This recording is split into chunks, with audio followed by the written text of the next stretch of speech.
Olá pessoal, tudo bem com vocês? Eu sou o professor Matheus Filho e eu vim trazer para a galera do nono ano a primeira parte do nosso estudo sobre o capítulo 3, que trata sobre a Era Vargas, um dos temas mais cobrados no Enem e em diversos vestibulares por todo o Brasil.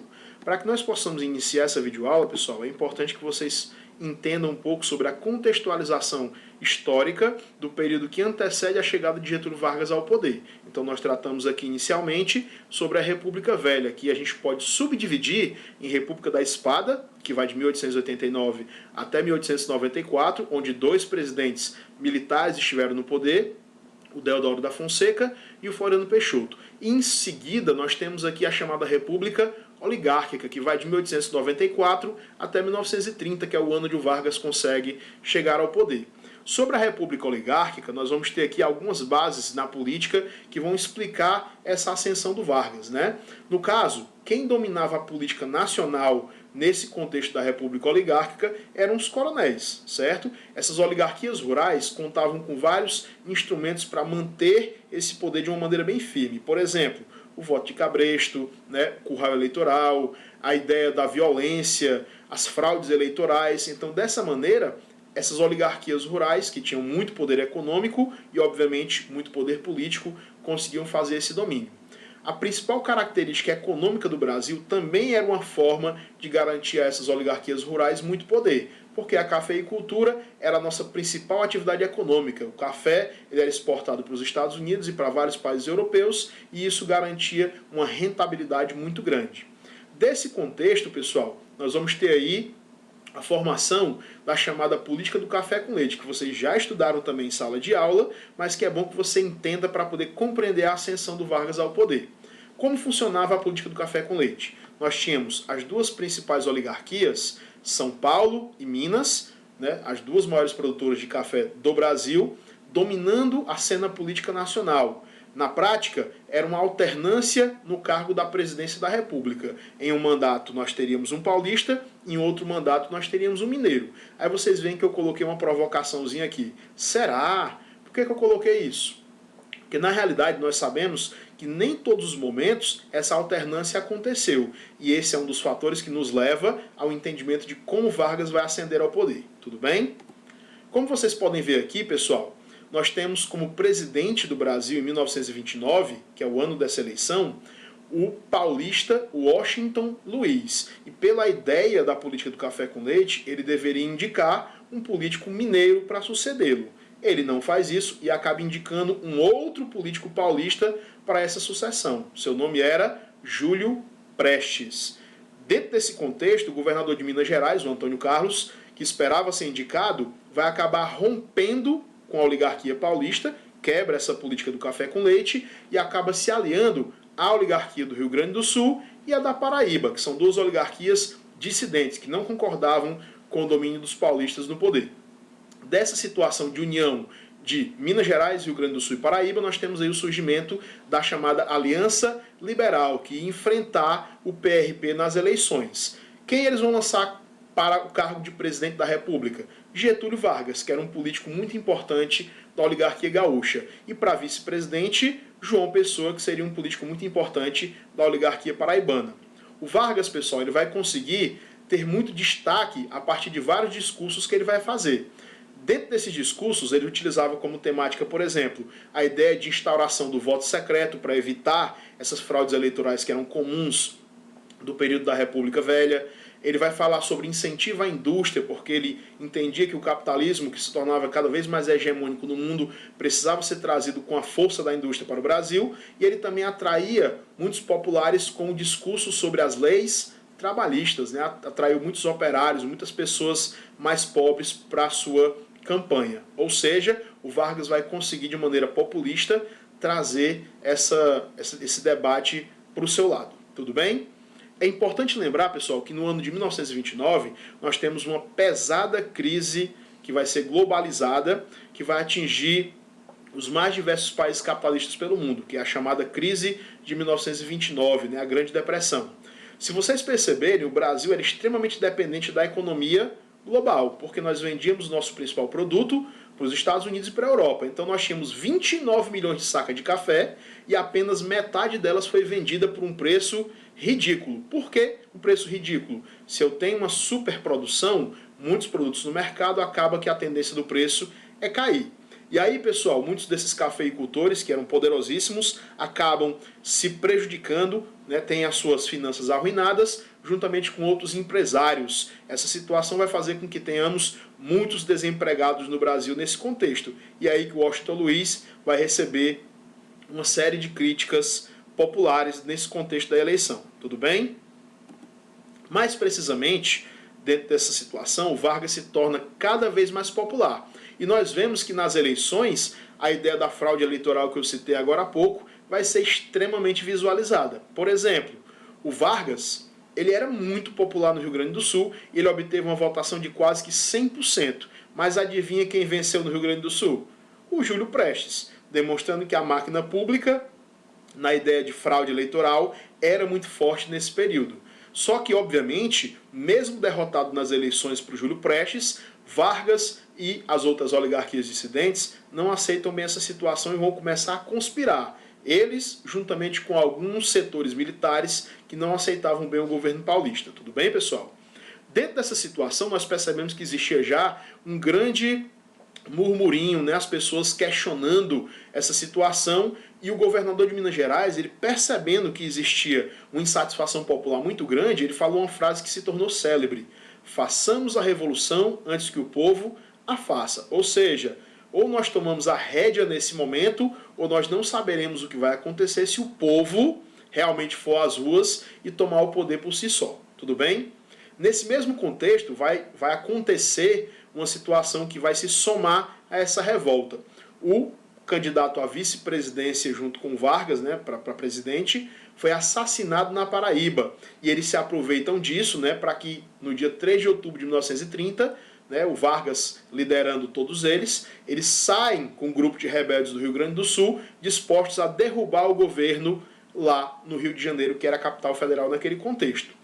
Mas antes do Vargas chegar à capital federal, pessoal, uma junta militar já tinha se encarregado de tomar o poder e entregá-lo a Vargas quando ele chegasse. Essa situação vai caracterizar o que nós chamamos de Revolução de 1930, mas, obviamente, mais conhecida como Golpe de 1930, porque Vargas não será eleito para a presidência na eleição de 29, mas mesmo assim ele vai assumir o poder. Por isso, Golpe de 1930. Tudo bem até aqui, gente?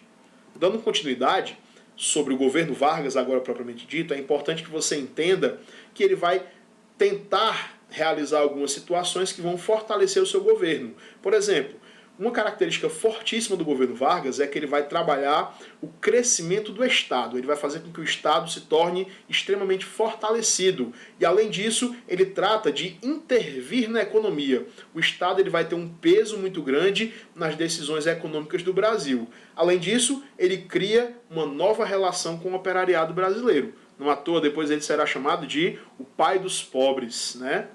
Basicamente, esse período onde o Vargas esteve no poder por um período de 15 anos ficou conhecido como Era Vargas, mas nós temos que subdividi-lo em 3 governos diferentes. O primeiro chamado de governo provisório, que vai de 30 a 34, o governo constitucional, que vai de 34 a 37, e o governo ditatorial de Getúlio Vargas, que nós chamamos de Estado Novo, que vai de 37 a 45. Nesse vídeo nós vamos falar sobre o governo provisório, tudo bem? Basicamente, o governo provisório, pessoal, ele já causa uma estranheza pelo nome. De 1930 a 34 é um governo provisório? Provisório não é um governo de passagem, de reorganização? Pois é, mas não foi bem o que aconteceu.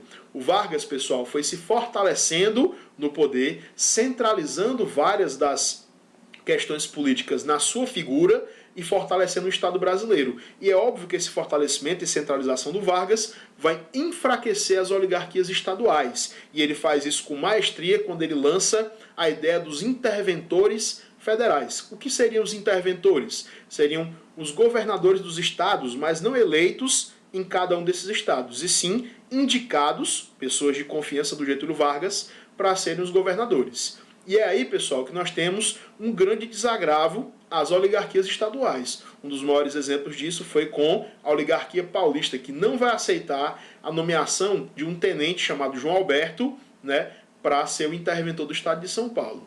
E aí, por essa revolta, eles vão se unir e formar a chamada Frente Única Paulista, a FUP, né, que passou a ter uma série de exigências aí para o governo do Vargas. Por exemplo, eles exigiam que o Vargas criasse uma nova Constituição e que o interventor que o Vargas colocou em São Paulo fosse civil e paulista, já que o João Alberto era pernambucano. Tudo bem?